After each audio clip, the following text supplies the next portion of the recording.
Assalamualaikum warahmatullahi wabarakatuh.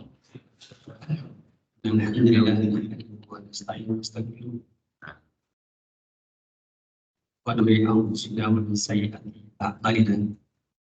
May yahdihillahu fala mudilla lahu wa may yudlil fala hadiya lahu.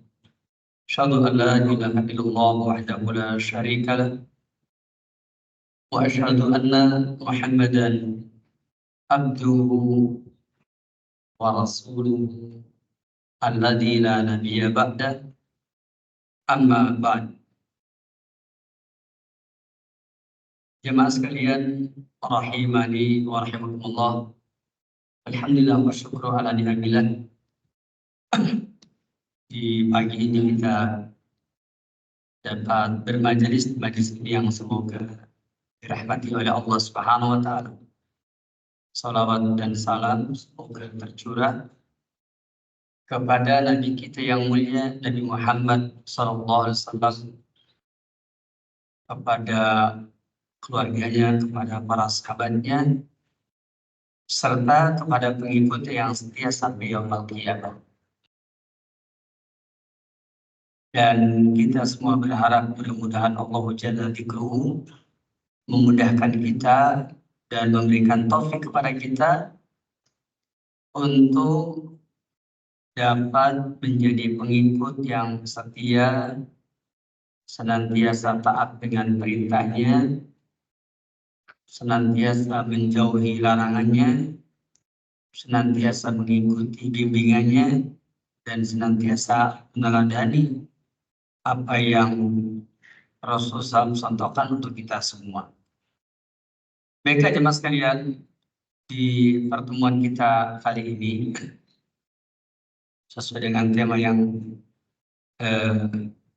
akan kita bahas, yakni bagaimana memahami Al-Quran dan As-Sunnah dengan pemahaman yang benar. Maka diawali dengan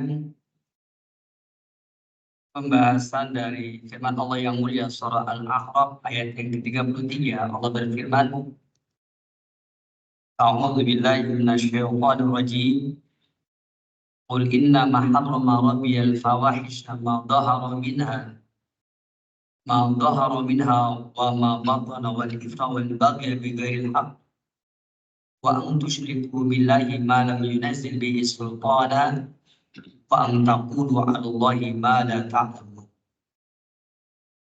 Kata Allah tabaraka taala, Allah berfirman, katakanlah olehmu sesungguhnya Rabbku telah mengharamkan perbuatan keji yang tampak ataupun yang tersembunyi, perbuatan dosa dan perbuatan melampaui batas atau bersikap zalim dengan tanpa alasan yang benar, dan engkau menyekutukan Allah tentang apa yang Allah tidak pernah turunkan pengetahuan tentangnya, dan engkau berbicara tentang Allah apa-apa yang kamu tidak mengetahuinya.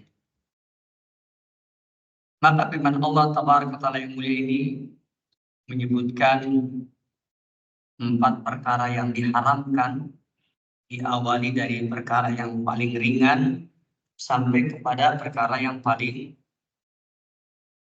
berat. Yang pertama, Allah mengharamkan al-fawahish, yaitu perbuatan keji, ma dhahara minha yang tampak, yakni uryanan, yakni ketelanjangan. Ma dhahara minha ditafsirkan uryanan, yaitu ketelanjangan. Kalau kita mungkin namanya pornografi, porno aksi dan porno asli ya. Kemudian wa ma batana, dan apa yang tersembunyi, yaitu az-zina. Kemudian wal ithma wal baghy bighairil haqq, yakni perbuatan dosa dan perbuatan kezaliman.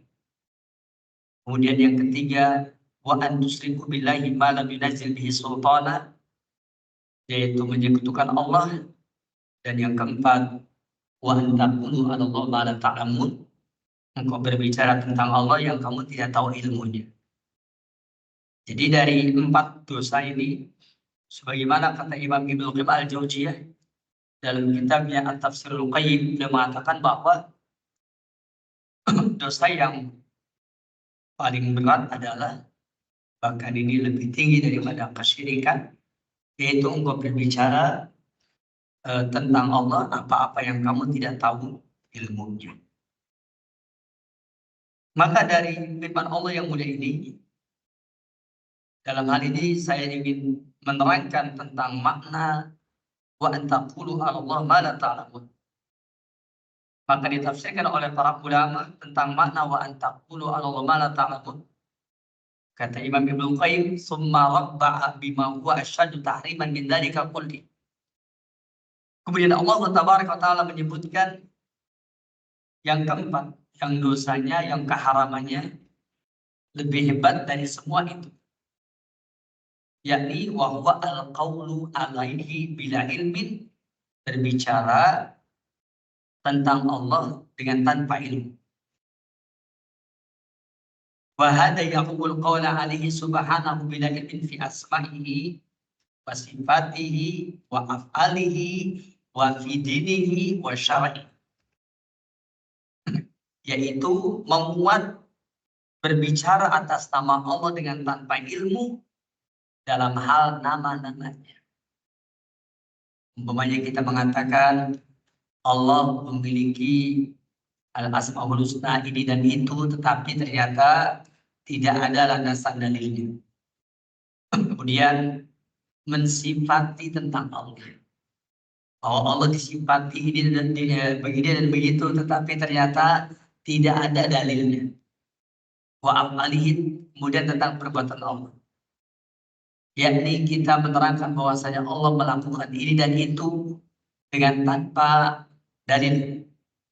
Kemudian wa fi dinihi, dan berbicara tentang agama Allah dengan tanpa dalil, wa syar'ihi, dan berbicara tentang syariat Allah dengan tanpa dalil, maka ini termasuk dosa yang lebih besar daripada kesyirikan. Inilah penjelasan dari firman Allah yang mulia ini, yang mana di antara faedah dari firman Allah yang mulia ini adalah yakni berbicara tentang firman Allah yang mulia, berbicara tentang Al-Quran dengan tanpa ilmu. Karena berbicara tentang agama Allah, berbicara tentang syariat Allah, maka berbicara tentang apa yang datang dari Allah Subhanahu wa Ta'ala. Dan kita tahu bahwasanya al-haqqu min rabbik fala takunanna minal mumtarin. Kebenaran itu datang dari Rabb kamu, maka janganlah kamu ragu-ragu. Dan kita juga semua sudah tahu bahwa yang datang dari Allah Tabaraka wa Ta'ala itu dua. Sebagaimana di dalam hadis yang sahih yang Imam Abu Dawud, ala inni utitul kitab wa mithlahu ma. Ketahuilah, kata Rasulullah, sesungguhnya aku telah diberikan Alkitab dan yang semisal Alkitab. Yang dimaksud dengan semisal Alkitab adalah as-sunnah. Oleh karena itu, ketika kita berbicara tentang agama Allah, ketika kita berbicara tentang syariat Allah yang kita tidak tahu ilmunya, ini adalah persoalan yang besar, bukan persoalan yang kecil. Oleh karena itulah berpijak dari surah Al-A'raf ayat yang ke-33 ini, bahwasanya kita tidak boleh berbicara tentang agama kita yang berlandaskan kepada Quran dan Sunnah, dan kita tidak boleh berbicara tentang syariat kita yang berlandaskan dengan Quran dan Sunnah. Maka berarti kita tidak boleh berbicara tentang Al-Quran dengan tidak mengikuti aturan bagaimana cara berbicara tentang Al-Quran. Dan kita juga tidak boleh berbicara tentang As-Sunnah dengan tidak mengikuti bagaimana cara kita berbicara tentang As-Sunnah. Maka ketika kita membacakan ayat-ayat Al-Quran, kemudian kita menerangkan maksudnya, ketahuilah, apabila kita mengikuti metode yang benar di dalam menerangkan Al-Quran, maka kita tidak termasuk orang yang berbicara tanpa ilmu. Karena Allah telah berfirman, wala taqfu ma laysa laka bihi ilmun, inna sam'a wal basara wal fuada kullu ulaika kana anhu mas'ul. Kata Allah Tabaraka Ta'ala, Wala taqfu ma laysa laka bihi ilmun, kamu jangan mengikuti segala sesuatu yang kamu tidak tahu ilmunya. Inna sam'a, sesungguhnya pendengaran, wal basar, penglihatan, wal fu'ada, dan hati, kullu ulaika kana anhu mas'ul.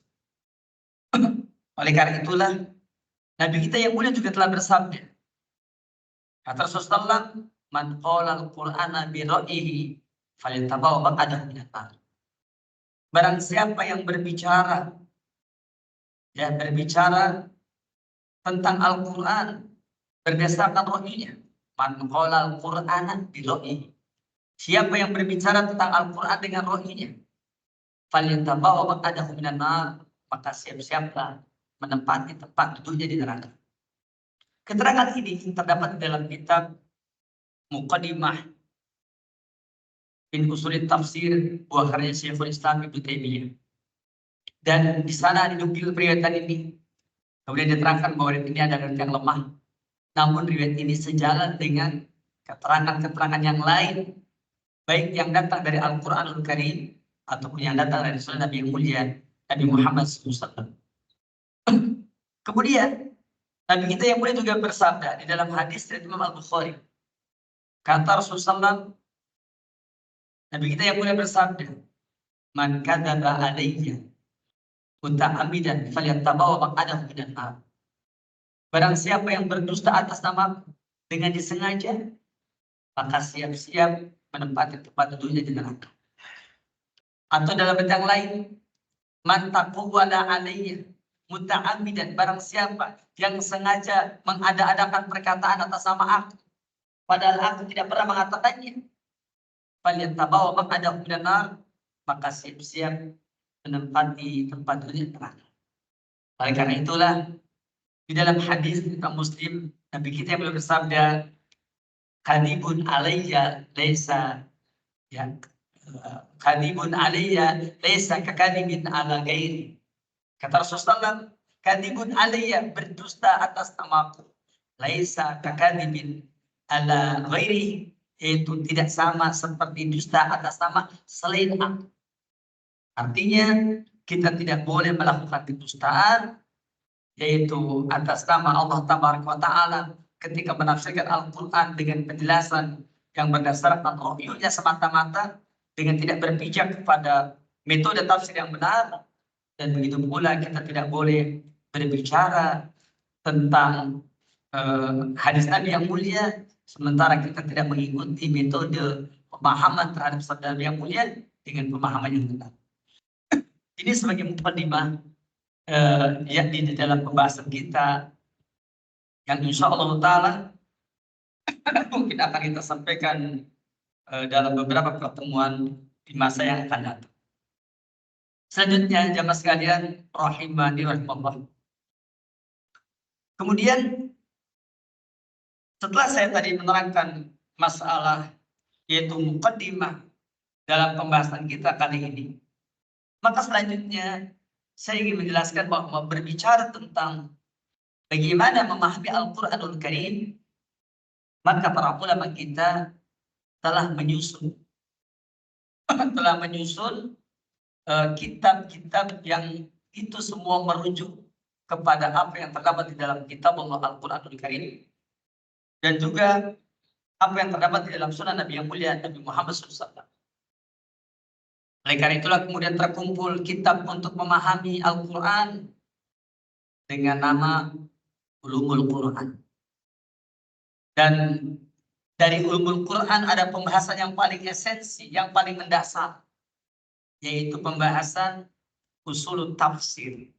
Maka pembahasan usul tafsir adalah salah satu bagian dari pembahasan Ulumul Quran. Berbicara tentang ulumul Quran, ilmu-ilmu tentang Al-Quran, maka itu berbicara tentang sesuatu yang sangat luas. Sedangkan pembahasan tentang usul tafsir, maka ini adalah pembahasan yang lebih mengerucut dibandingkan dengan pembahasan ulumul Quran. Oleh karena itulah dalam kesempatan yang berbahagia ini, saya mungkin lebih fokus untuk membahas mengenai usul tafsir, yaitu pokok-pokok penafsiran. Kenapa demikian? Karena yang akan kita bahas ini adalah bagaimana metodologi simpel atau bagaimana metodologi singkat di dalam memahami tafsir Al-Quranul Karim. Jemaah sekalian, berbicara tentang masalah tafsir, maka kita akan berbicara tentang 3 hal. Yaitu pertama, kita akan berbicara tentang tarjamah atau terjemah. Yang kedua, kita akan berbicara tentang tafsir. Dan yang ketiga, kita akan berbicara tentang takwil. Maka 3 sebutan ini adalah perkara yang ada erat. Perkara yang erat hubungannya antara satu dengan yang lainnya. Berbicara tentang at-tarjamah, para ulama memberikan ta'rif at-tarjamatu hiya naqlu lughatin ila lughatin ukhra. Yang disebut dengan tarjamah adalah yaitu memindahkan dari satu bahasa kepada bahasa yang lain. Itu disebutnya at-tarjamah. Lalu para ulama kita membagi menjadi 2. Ada tarjamatun lafziyatun dan ada tarjamatun tafsiriyatun. Ada tarjamah lafziyah dan ada tarjamah tafsiriyah. Adapun tarjamah lafziyah adalah yaitu terjemah yang letterlock. Terjemah yang letterlock dan tidak mengandung nilai-nilai penafsiran. Adapun tarjamah tafsiriyah, maka ini adalah tarjamah yang di dalamnya mengandung penafsiran-penafsiran. Oleh karena itulah maka para ulama kita melarang kita untuk belajar Al-Quran, yakni belajar tarjamah. Maka yang dimaksud oleh para ulama adalah tarjamah lafziyah. Kenapa demikian? Karena tarjamah lafziyah adalah yaitu penerjemahan yang tidak sampai kepada maksud ayat, tidak sampai kepada maksud Al-Quran. Makanya para ulama kita melarang kita belajar tarjamah lafziyah. Adapun belajar tarjamah tafsiriyah, maka yang demikian dibolehkan. Selanjutnya kemudian yang keduanya, yaitu berbicara tentang tafsir. Apakah ini maksud dengan tafsir? Maka tafsir adalah bayan ma'anil Quran, menjelaskan makna-makna Al-Quran. Itu namanya tafsir. Ibnu Abbas radhiyallahu anhu beliau menjelaskan bahwa berbicara tentang tafsir sebagaimana beliau terangkan di mukadimah kitab tafsir Ibnu Katsir, bahwa tafsir ini ada 4 macam. Pertama, ada tafsir yang dapat dipahami oleh semua orang awam. Yang kedua, ada lagi tafsir yang dia bisa dipahami oleh pemilik bahasa yaitu orang Arab. Yang ketiga, tafsir yang dipahami oleh ahli ilmu. Dan yang keempat, tafsir yang tidak bisa dipahami kecuali hanya oleh Allah saja. Tidak ada yang mengetahuinya kecuali Allah saja. Umpamanya Allah berfirman alif lam mim. Apa makna alif lam mim? Maka di sana alif lam mim yakni tidak diterjemahkan apa-apa kecuali alif lam mim. Tidak diberikan tafsiran apa maksud alif lam mim. Maka di sana alif lam. Ini adalah contoh tafsir yang la ya'lamu illallah. Tidak ada yang mengetahuinya kecuali Allah Subhanahu wa taala. Oleh karena itulah, bagaimana dengan sesuatu yang tidak diketahui kecuali hanya Allah saja? Maka jawabnya bahwa sikap kita terhadap ayat ini adalah dengan cara mengimaninya. Maka kita mengimani ayat tersebut. Ala kulli hal jamaah sekalian, ini merupakan contoh bahwa tafsir sebagaimana kata Abdullah bin Abbas radhiyallahu anhu, ada tafsir yang dapat dipahami oleh orang umum.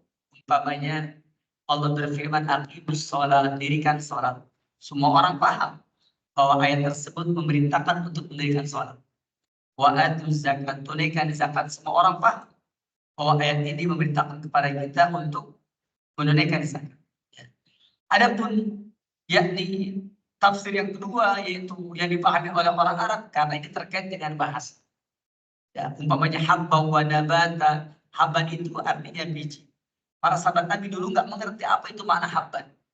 Ya, maka kemudian ya akhirnya apa?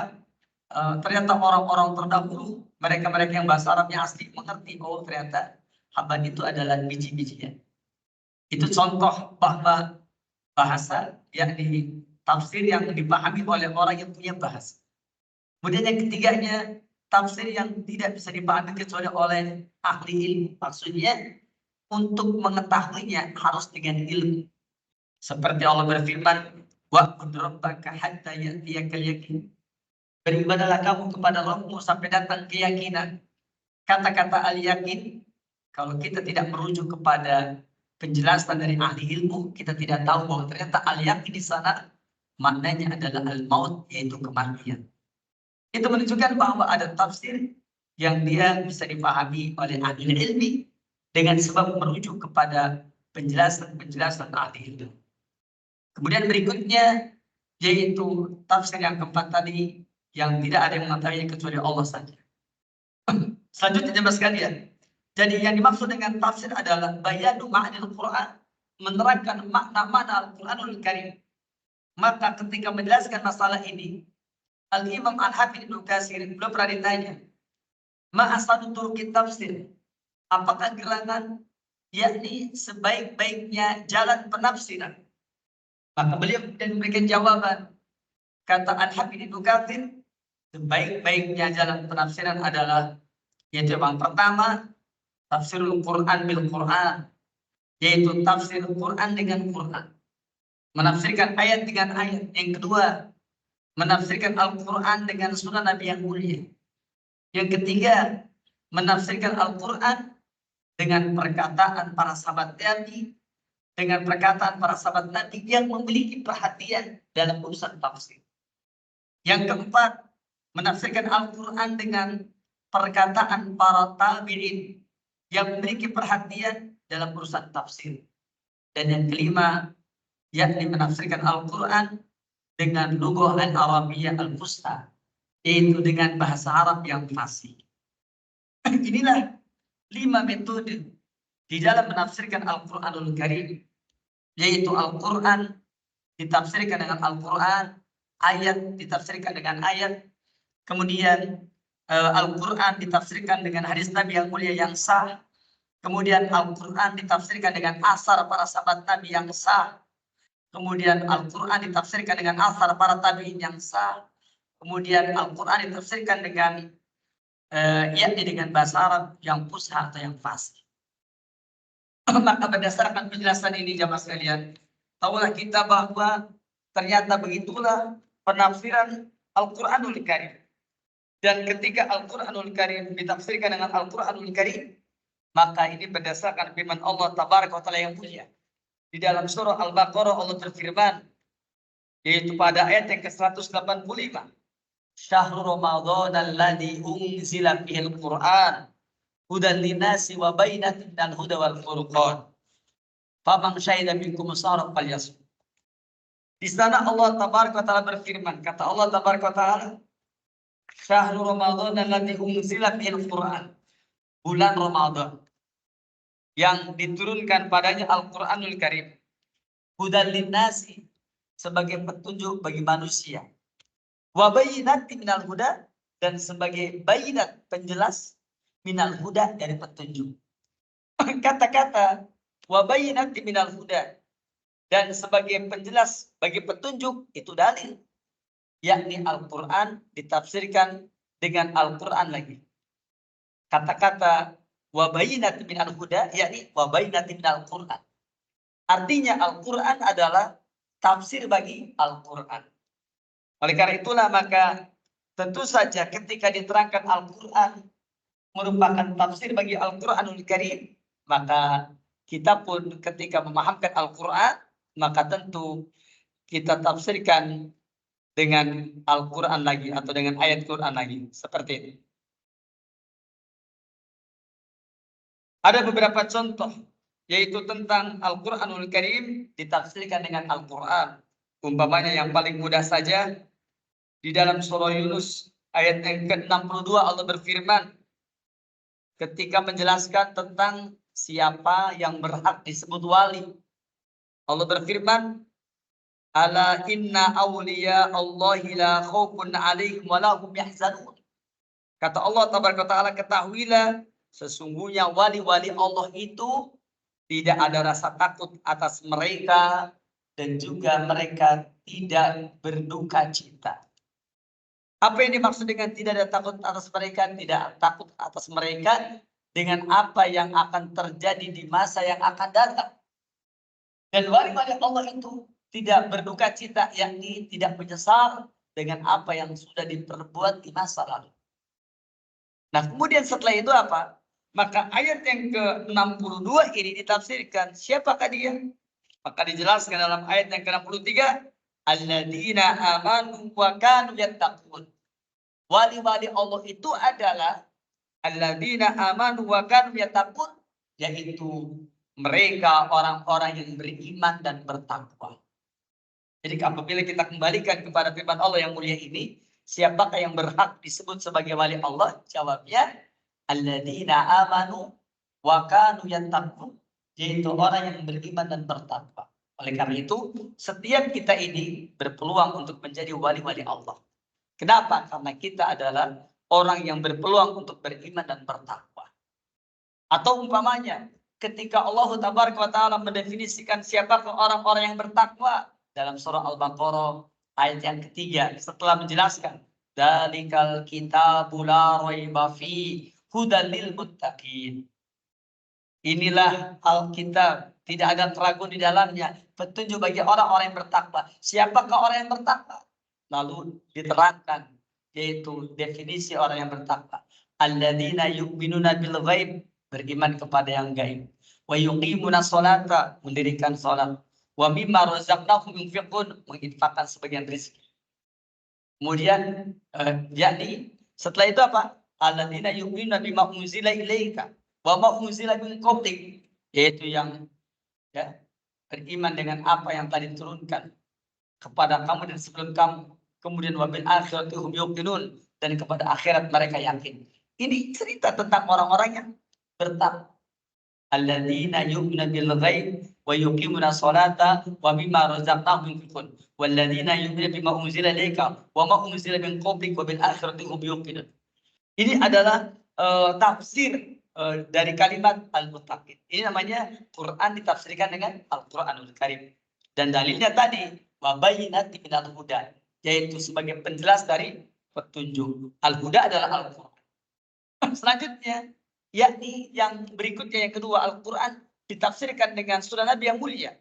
Karena Allah Tabaraka wa Ta'ala telah berfirman, yaitu di dalam surah An-Nahl ayat yang ke-44, kata Allah Tabaraka wa Ta'ala, wa anzalna ilaika dzikra litubayyana linnasi ma nuzila ilaihim wa la'allahum yatafakkarun. Kata Allah Tabaraka wa Ta'ala di dalam surah An-Nahl pada ayat yang ke-44, dan kami telah menurunkan adzikra, yaitu Al-Quranul Karim, litubayyana linnas, supaya kamu ya Muhammad jelaskan kepada manusia ma nuzila ilaihim, apa yang telah diturunkan kepada mereka. Kata-kata litubayyina linnasi manuzila ilaihim, supaya kamu jelaskan kepada manusia apa yang telah diturunkan kepada mereka. Ini adalah dalil bahwa Nabi Muhammad berfungsi sebagai mubayyin, yakni mubayyinul Quran, penjelas Al-Quran. Maka Nabi Muhammad menjelaskan Al-Quran itu dalil bahwa Nabi Muhammad punya otoritas untuk menafsirkan Al-Quran. Apalagi kita tahu wa yang tiku anil hawa in huwa illa wahyuha. Nabi Muhammad tidak suka berbicara dari hawa nafsunya, melainkan berbicara berdasarkan wahyu. Bahkan kata Al-Imam Asy-Syafi'i rahimahullah, seperti yang dinukil oleh Al-Hafidz Ibnu Katsir dalam kitab tafsir, kullu ma qalahu Rasulullah mimma fahimahu minal Qur'an. Semua yang dikatakan oleh Rasulullah adalah apa yang dipahami oleh Rasul dari Al-Quranul Karim. Oleh karena itu, maka tentu sesuatu yang tidak heran bagi kita ketika Rasul SAW yakni banyak menjelaskan, banyak menafsirkan isi Al-Quran. Karena jangankan kita, Imam Syafi'i saja juga menyatakan demikian di dalam kitab Tafsir Ibnu Katsir.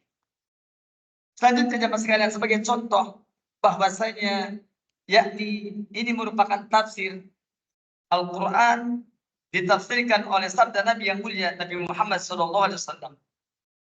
Maka Rasulullah SAW memberikan penafsiran tentang firman Allah yang mulia dalam surah Yunus ayat yang ke-26. Allah berfirman, lilladina ahsanul husna wa ziyadah. Bagi orang-orang yang berbuat kebaikan akan memperoleh al-husna, pahala yang terbaik, wa ziyadah dan aziyadah. Maka ketika menafsirkan tentang aziyadah, Rasulullah SAW kemudian bersabda di dalam hadis yang sahih riwayat Imam Muslim, kata Rasulullah, fayaksiful hijab, lalu Allah pun menyingkapkan hijabnya. Fama a'tau syai'an ahabba ilaihim minan nadhari ila rabbihim. Maka fama u'tu syai'an, mereka orang-orang ahli jannah tidaklah diberikan sesuatu ahabba ilaihim yang lebih mereka sukai minan nadhari ila rabbihim, dari melihat wajah Rabbnya. Kemudian setelah itu apa? Sumatala hadil ayat, kemudian Rasulullah SAW membacakan ayat Allah yang mulia ini, yaitu Rasul kemudian membacakan ayat lilladina ahsanul husna wa ziyadah. Maka berdasarkan penjelasan ini dalil bahwa Nabi kita yang mulia langsung menafsirkan apa yang dimaksud dengan ziyadah. Oleh karena itu, maka ini menunjukkan kepada kita bahwa Al-Quran ditafsirkan dengan sunnah Nabi yang mulia Nabi Muhammad SAW. Dan ini adalah di antara contohnya. Begitu pula ketika Allah berfirman dalam surah Al-Anfal ayat yang ke-60, Allah berfirman, wa a'iddu lahum mastata'tum min quwwah, dan persiapkanlah oleh kamu untuk menghadapi mereka semampu kamu.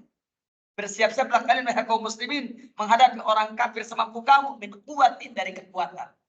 Ternyata kata-kata min quwwatin, apa tafsirannya? Kata Rasulullah, qala Rasulullah, Rasul bersabda dalam hadis yang sahih riwayat Muslim, kata beliau, ala innal quwwata ar-ramyu, ala innal quwwata ar-ramyu, ala innal quwwata ar-ramyu, sampai 3 kali diulang-ulang. Ketahuilah yang dimaksud dengan kekuatan di sini adalah ar-ramyu, artinya melempar. Jadi berperang melawan orang kafir itu kekuatan kita adanya pada melempar.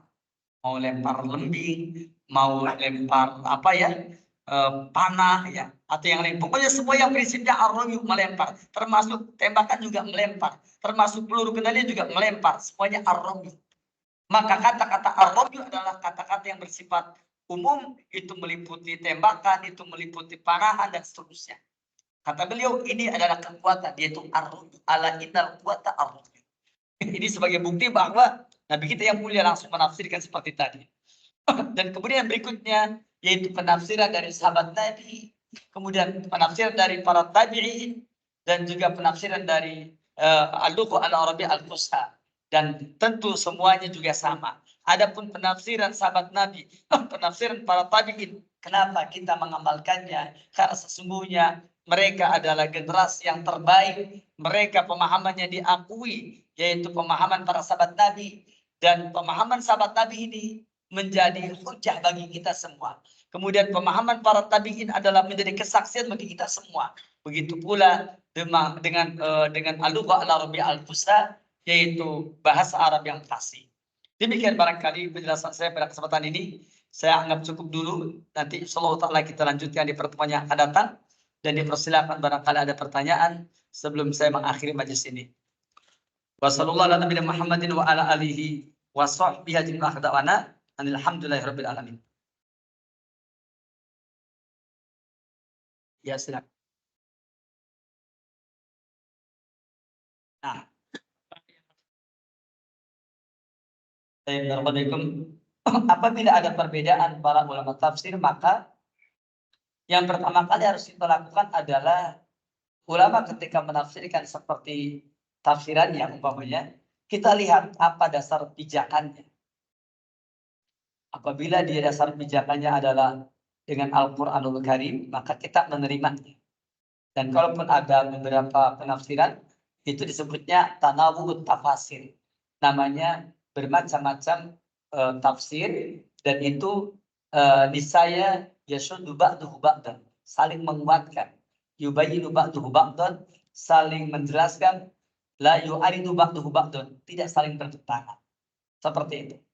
Begitu pula kalau umpamanya ternyata masing-masing ahli tafsir mereka ketika menjelaskan yakni berdasarkan sunnah yang sahihah, mereka pijakannya sama-sama dari sunnah yang sahihah, maka istilah di sana adalah tanawu tafsir, termasuk yakni tanawu tafsir.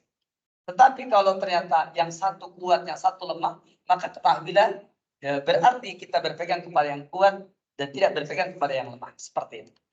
Jadi ketika ahli tafsir itu berbeda penafsiran, tinggal kita kembalikan dasar penafsirannya apa. Apakah dia berpijak dari Quran ditafsirkan dengan Quran, Quran dengan Sunnah, Quran dengan akwal sahabat Nabi yang punya perhatian dengan tafsir yang juga riwayatannya sahih. Saya ambil contoh, ada tafsir sahabat Nabi ternyata yang satu sahih, yang satu tidak. Apa itu contohnya? Umpamanya aula mastumun nisa. Aula mastumun nisa, yaitu atau la mastumun nisa. Maka di sana ada yang menerjemahkan atau kalian menyentuh wanita. Yang keduanya aula mastumun nisa ditafsirkan dengan yakni atau kalian la mastumun nisa mempergauli istri kalian. Maka di sana ada dua tafsir. Ternyata Abdullah bin Abbas radhiyallahu anhu beliau mengatakan aula mastumun nisa kinayatun anil jima'. Itu adalah kata-kata kiasan dari al-jima, pergaulan suami istri. Sedangkan Abdullah bin Mas'ud menafsirkan aula mastumun nisa dengan tafsir al-lamsu wal mulamasa, yaitu semata-mata menyentuh.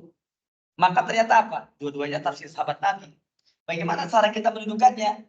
Maka ketika seperti ini kita teliti tentang sanad riwayatnya. Tadi sudah saya terangkan tafsir Quran dengan akwal sahabat Nabi yang al-mu'tanina bi tafsir, yang punya perhatian tentang tafsir dengan syarat sanadnya sahih, riwayatnya sahih, ya. Riwayatnya sahih. Dan ternyata apa? Ternyata para ulama kita mengumpulkan jalur periwayatan, maka riwayat Ibnu Abbas itu sahih dan riwayat Abdullah bin Mas'ud itu dhaif. Maka karena riwayat Abdullah bin Mas'ud ini lemah, maka otomatis ini tidak dipakai tafsirnya. Karena apa? Karena lemah dalam periwayatan. Sedangkan yang ini ternyata yakni asar ini sahih, maka ini yang dipakai. Makanya aula mastumun nisa, yakni menurut tafsir yang sahih adalah kinayatun anil jima, yaitu kata-kata ungkapan pergaulan suami istri. Itu contoh ya. Itu barangkali sekedar contoh untuk mendudukan persoalan tafsir. Wallahu ta'ala a'lam. Ya.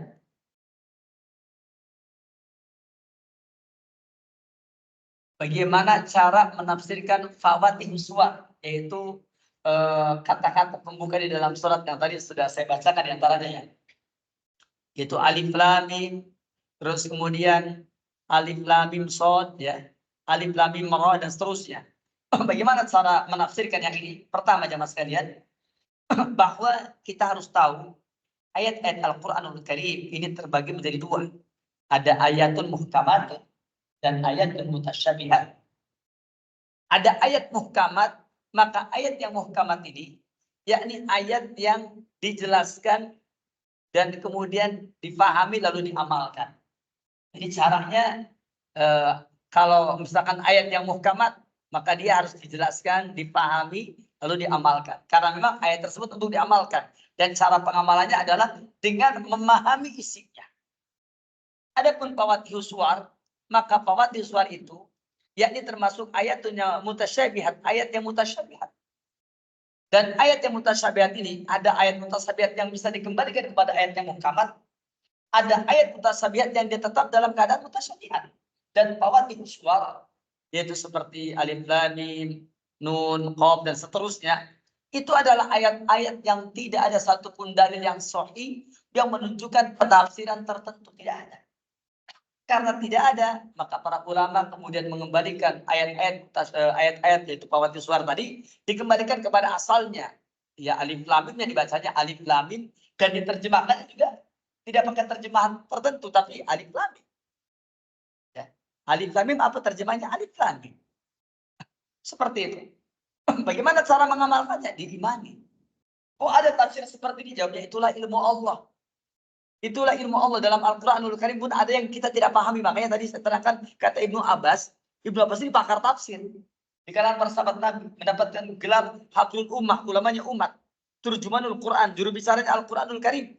Beliau mengatakan ada tafsir yang la ya'lamu illallah. Tidak ada yang mengetahuinya kecuali Allah.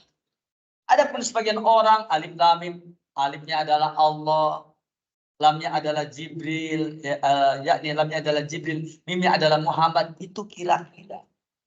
Itu kira-kira tidak memiliki riwayat yang sahih. Atau alif lam mim, alifnya adalah yakni Allah, lamnya adalah Latif, ya, mimnya adalah Malik, sifat Allah itu. Itu juga kira-kira. Tidak memiliki jalur riwayat yang sahih. Oleh karena itulah maka pantas kalau kemudian para ulama kita menjadikan fawatihus suwar, cara menafsirkannya adalah yaitu bahwa pertama kita kembalikan ini muhkamat atau mutasyabihat, ternyata dia mutasyabihat. Yang keduanya ini tidak bisa dikembalikan kepada yang muhkamat. Yang kemudian yang ketiganya, karena ini adalah ayat mutasyabihat, maka kewajiban kita mengimani, dan begitulah batu ujian Al-Quranul Karim bagi kita. Ada ayat yang memang difahami lalu diamalkan, dan ada ayat yang tidak dipahami, maka cara mengamalkannya adalah dengan cara diimani. Demikian barangkali. Wallahu ta'ala a'lam. Ya, silakan. Apakah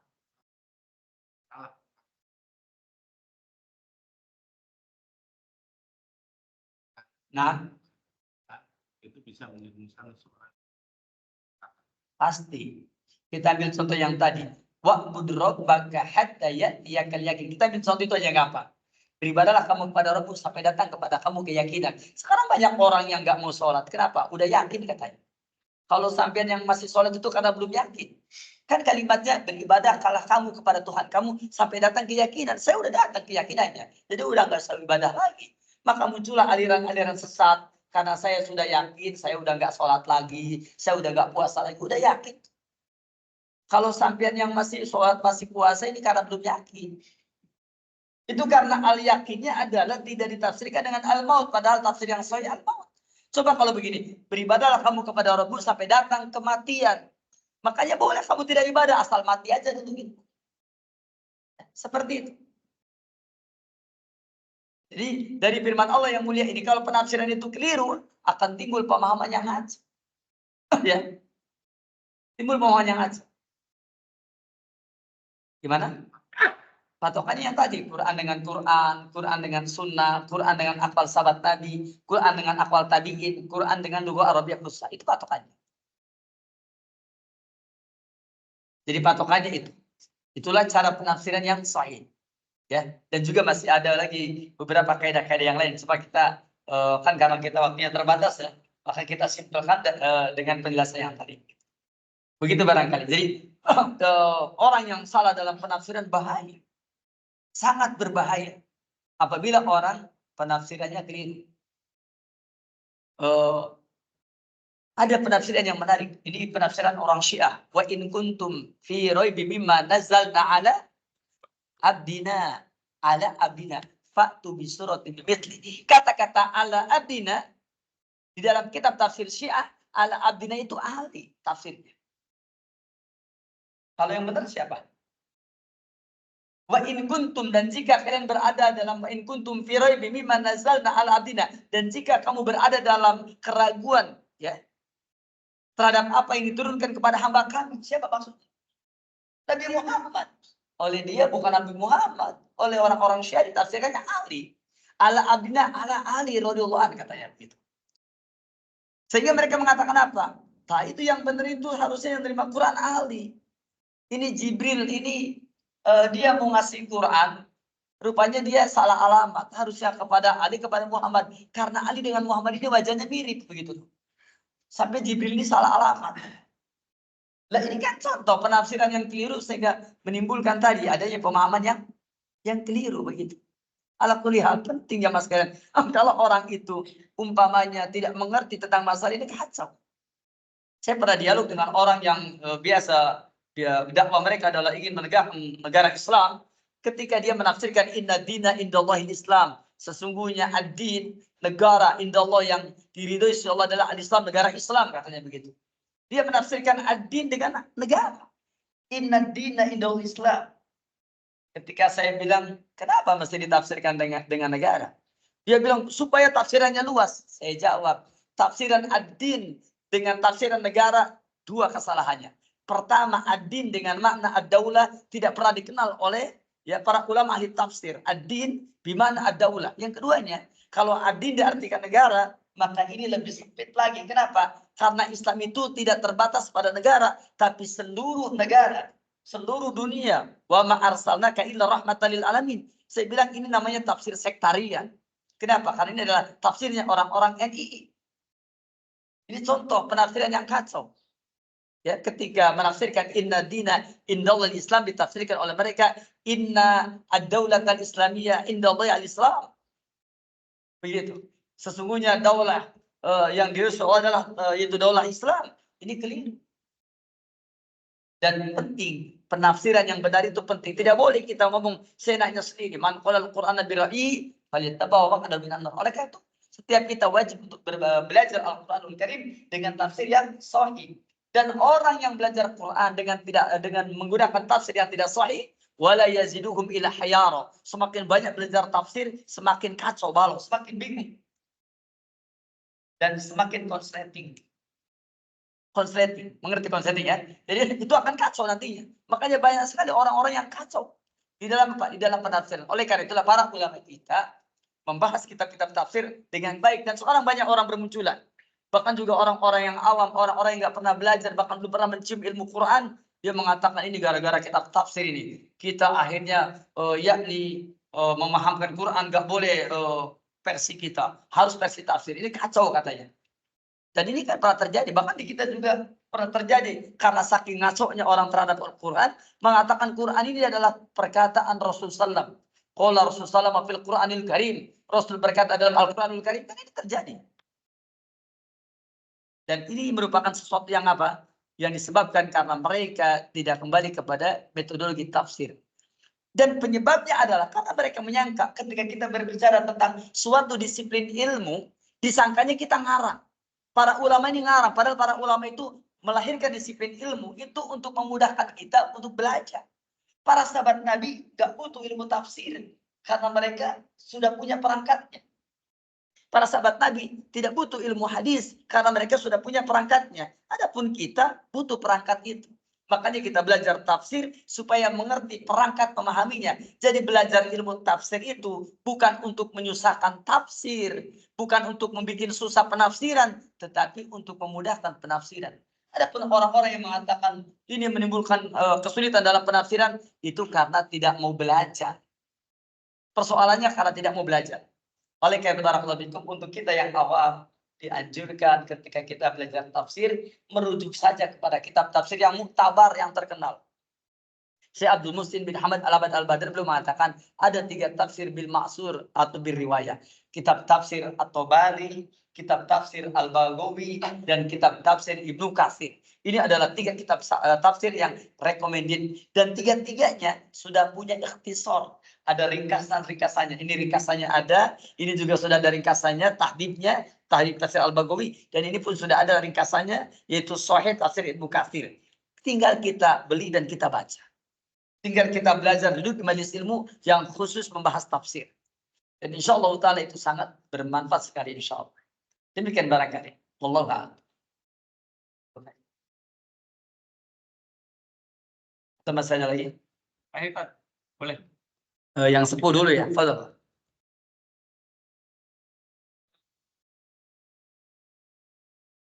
Gimana Pak? Surat apa? Oh iya.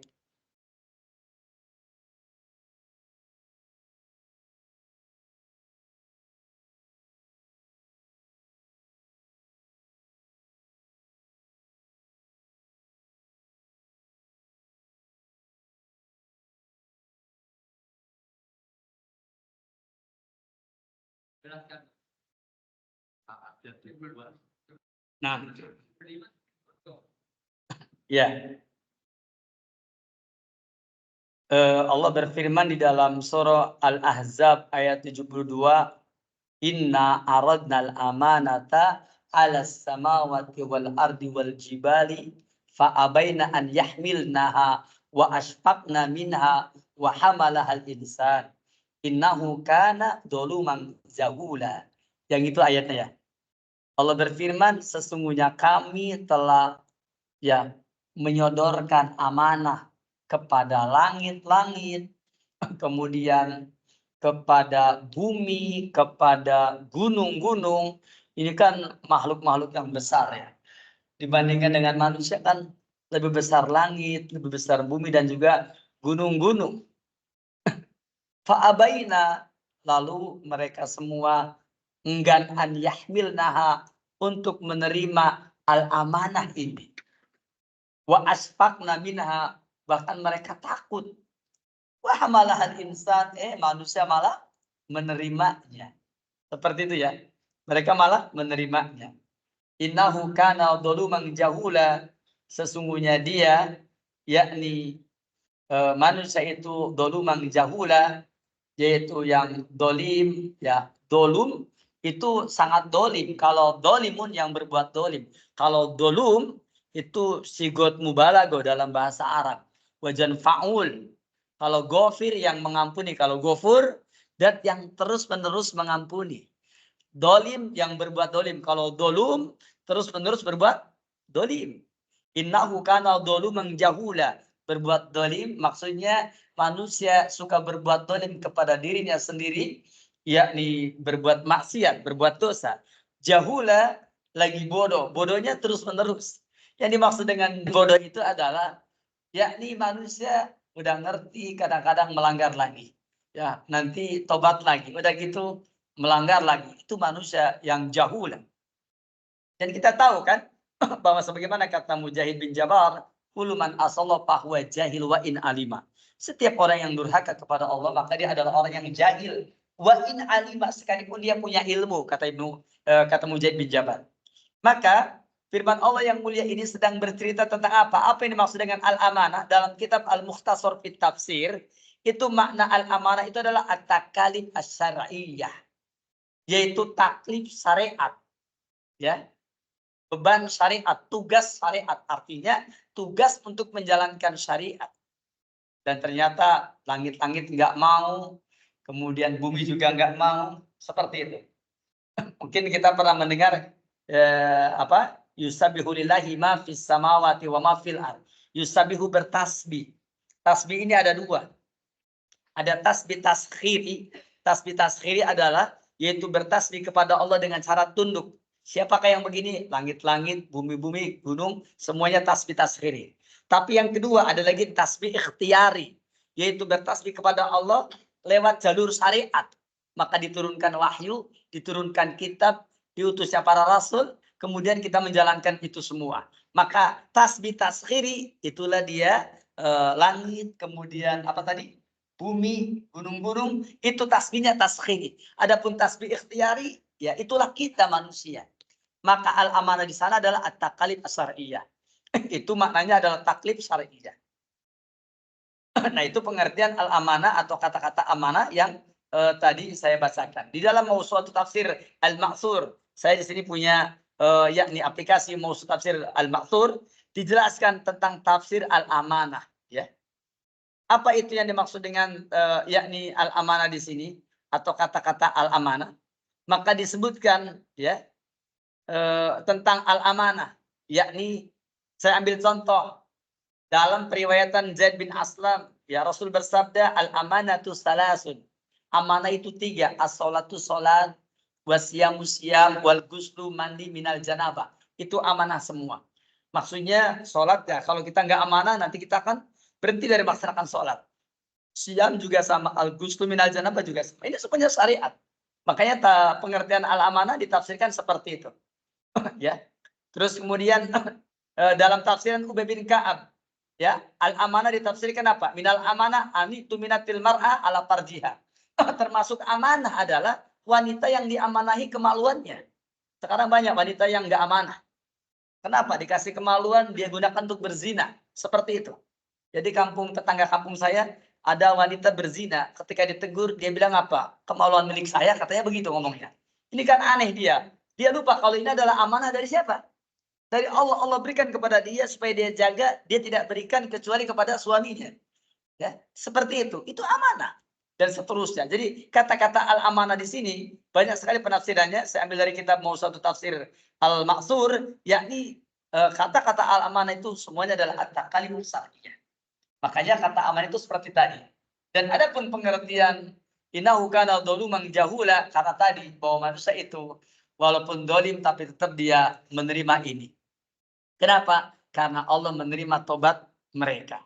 Terus kemudian juga mereka jahil, yakni kadang-kadang mereka punya ilmu tapi juga terbawa dengan hawa nafsunya, lalu akhirnya berbuat dosa. Namun di sana ada taubat dan seterusnya. Ala kulli hal, bahwa yang dimaksud dengan al-amanah di sini adalah yaitu at-takalim asy-syar'iyyah, yaitu tugas menjalankan syariat. Dan memang ini sudah sesuai dengan firman Allah yang mulia, wa ma khalaqtul jinna wal insa illa liya'budun. Begitu barangkali. Wallahu taala a'lam. Fadhil terakhir.